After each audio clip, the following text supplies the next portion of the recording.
Om Ajnanatimirandhasya Jnananjanishalaakaya Chakshurunmilitam Yena Tasmai Shri Gurave Namaha.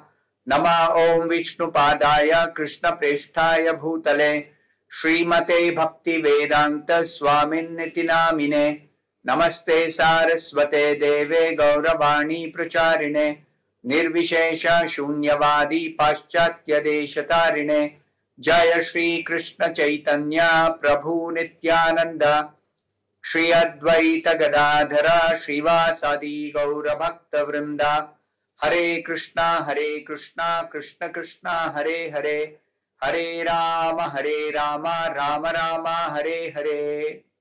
Om Namo Bhagavate Vasudevaya Narayanam Namaskritya Naram Chaiva Narottamam Devim Saraswatim Vyasam Tato Jayamudirayet. In this session, we will continue discussing the same verse, the 10th verse of the 7th chapter of the first canto, Srimad Bhagavatam, the famous Atma Rama verse. So today is the 4th part of the meaning of this Atma Rama verse as explained by Lord Chaitanya to Srila Sanatana Goswami. This verse helps us appreciate the greatness of bhakti, the process of devotional service.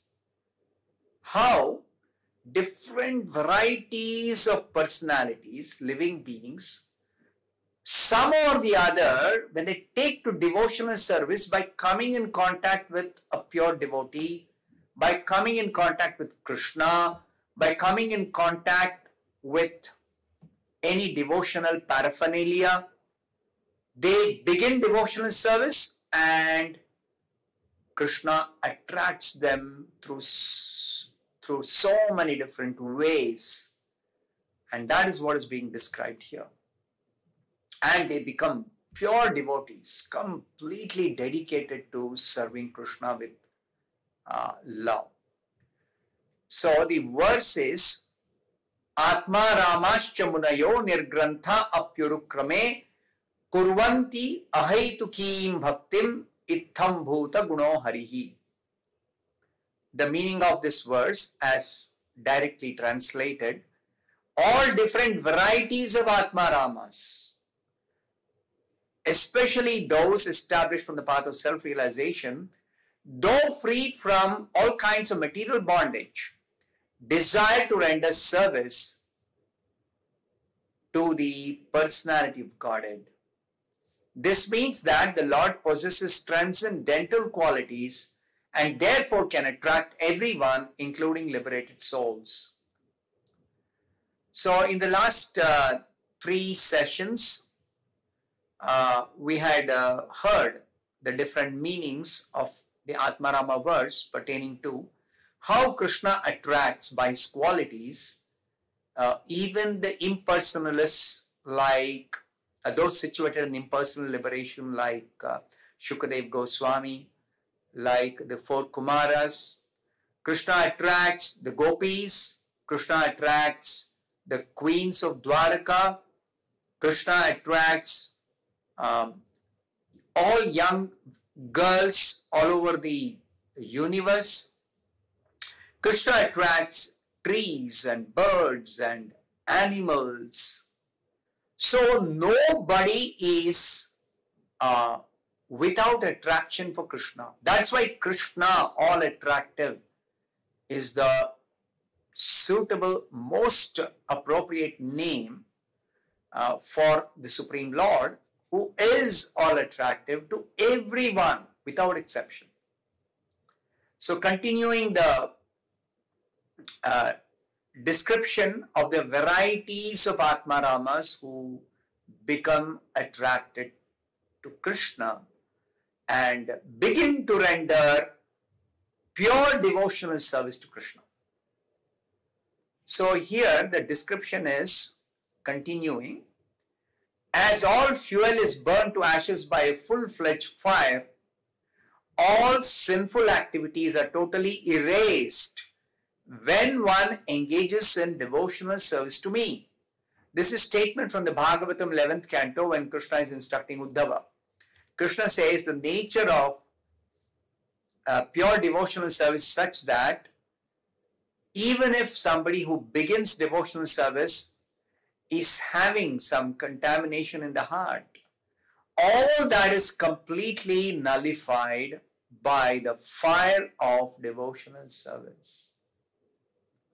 In this way, when all sinful activities are vanquished by the grace of the Supreme Personality of Godhead, one gradually vanquishes all kinds of impediments on the path of devotional service, as well as the ignorance resulting from these impediments.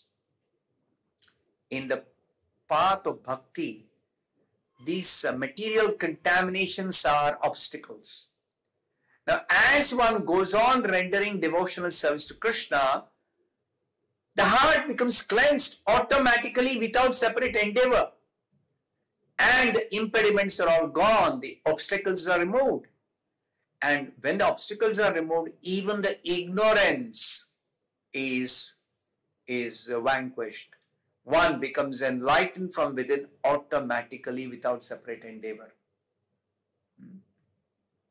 After this, one totally manifests his original love of Godhead through devotional service in 9 different ways: hearing, chanting, remembering, etc.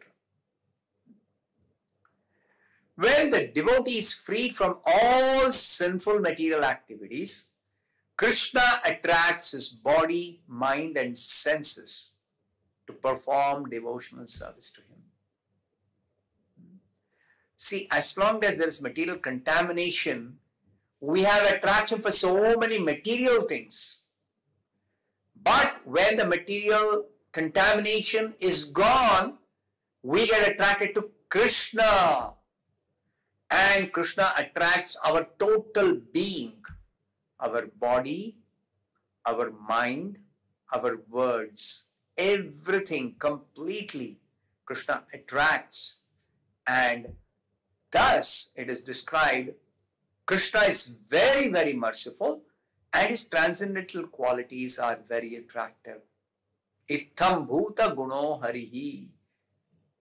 He is full of so many transcendental qualities.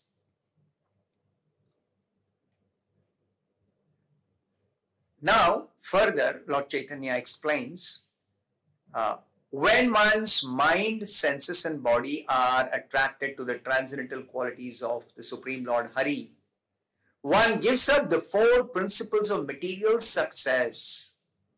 What are the 4 principles of material success? Dharma, Artha, Kama, Moksha. Dharma means religious performance. Artha means economic development. Kama means sense gratification. And Moksha means liberation. So, generally people who are pious in this material world, they are interested in 4 goals of a civilized human being mentioned in the Shastra. Dharma, Artha, Kama, Moksha. But bhakti is greater than these 4 Purusharthas. Bhakti is called the Panchama Purushartha, the 5th goal of a human being, of a living being.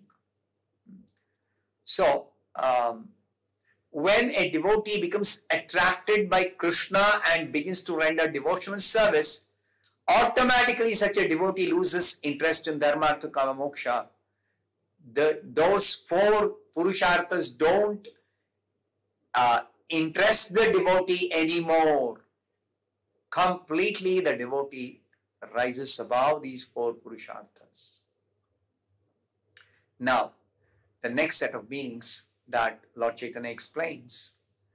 The word Brahma indicates the Samam Bonam, the absolute truth, which is greater than all other truths.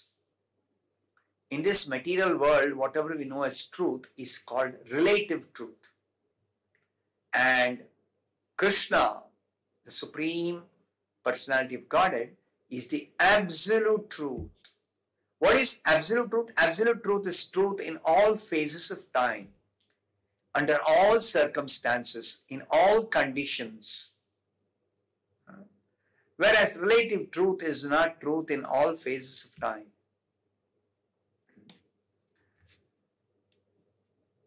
It is the original identity.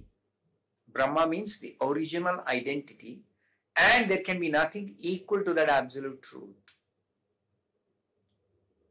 So, there is a definition of this absolute truth as Brahma in the Vishnu Purana. It is stated there, I offer my respectful obeisances to the absolute truth, the Samam Bonum. He is the all-pervasive, all-increasing subject matter for the great yogis. He is changeless and he is the soul of all souls, the super soul, the supreme soul.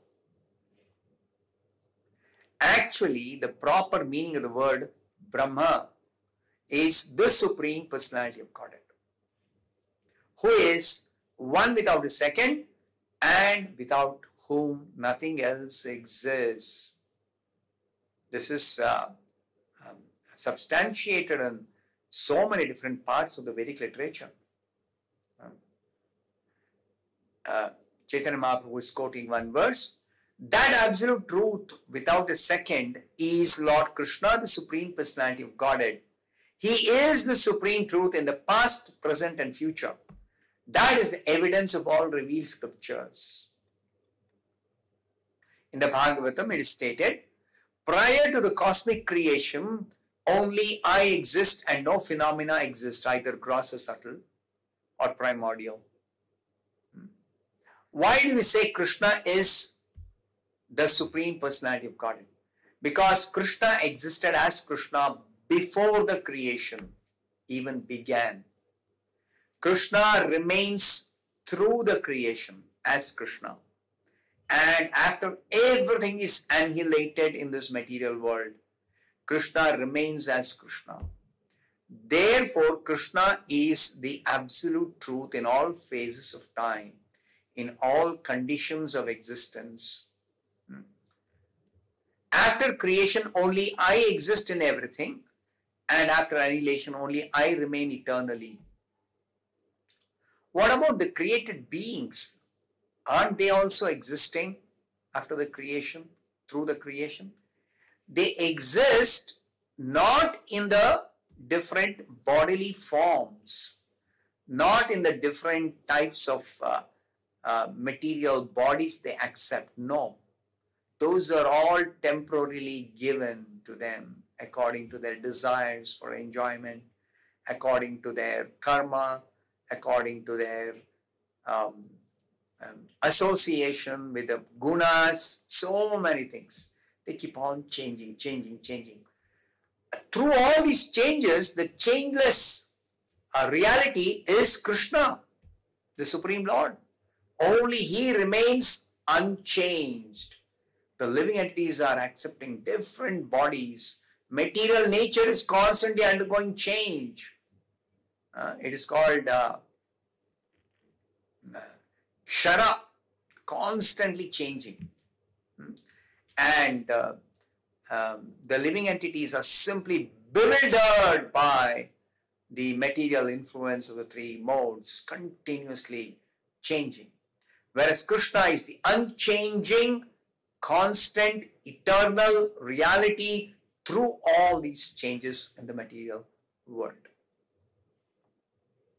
The word Atma indicates the highest truth, Krishna. He is the all-pervasive witness of all, and He is the supreme form.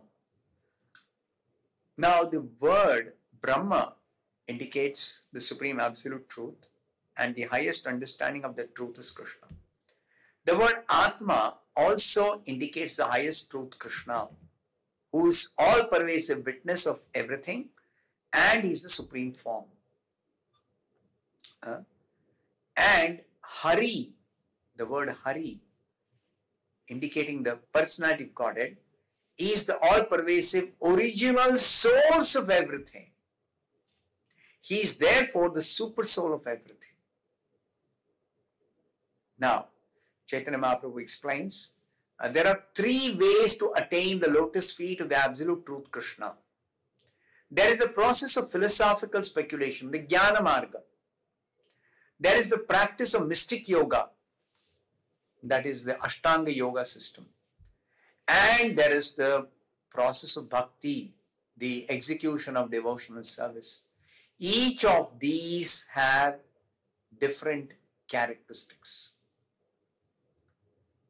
Now, Chaitanya Mahaprabhu says, the absolute truth is the same, but according to the process by which one understands him, he appears in three forms as Brahman, Paramatma and Bhagavan, the Supreme Personality of Godhead. I'll stop here. We'll discuss more in the next session. Hare Krishna.